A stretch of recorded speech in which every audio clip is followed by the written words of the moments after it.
no use to x-ray at the time and it should get better in 6 months. Fast forward to this month, I finally got an MRI and the damn thing's still broken and I'll need surgery. So here's another Reddit post for personal injury lawyers. It says that I fell and cracked my tailbone about 18 months ago due to the negligence of a third party. So first thing here is that this is a premises liability case. In order to show that there's negligence in a premises liability case, you need to show that there was some form of notice and that it was a dangerous condition. So the notice element is that the homeowner or it could be a shop owner or a store owner knew or should have known that the dangerous condition existed. They have a duty, homeowners and owners of property have a duty to go out and look for dangerous conditions on their property and make sure that it's safe for the person coming on.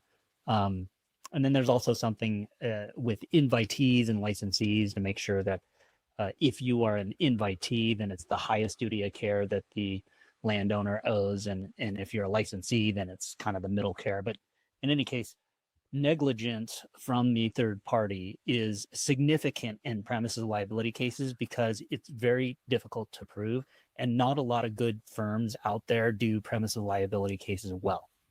So then the second portion, the emergency care clinic told me that it was no use to x-ray at the time and it should get better in 6 months.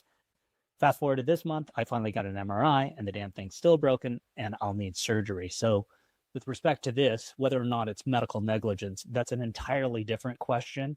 But because it stems from the original negligence, the premises liability negligence, you will not need to prove any medical negligence, which would be better for your case anyway. Getting into the weeds with the medical negligence is very difficult.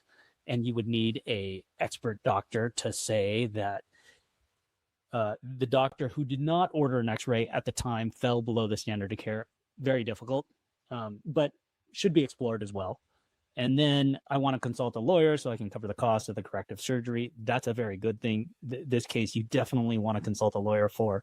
So the two things you want to look for, one is a premises liability lawyer or a personal injury lawyer who has experience doing premises liability, and not all personal injury lawyers do, and not all personal injury lawyers are good at doing premises liability cases. You'll want to ask the law firm whether or not they have experience doing those type of cases, how many cases they've handled in the past, whether or not they've gone to, into litigation, done any trials on it, won any cases on it.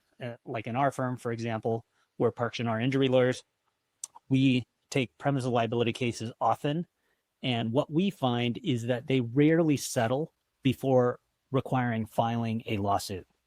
And that's because these cases are difficult, because notice the landowner can often say that they did not know that the dangerous condition existed. For example, if you slipped and fell and landed on your tailbone, well, if somebody spilled, their pop right before you slipped and fell on it, well, then the landowner had no notice that the pop was there. They didn't have a reasonable opportunity to go and clean it up.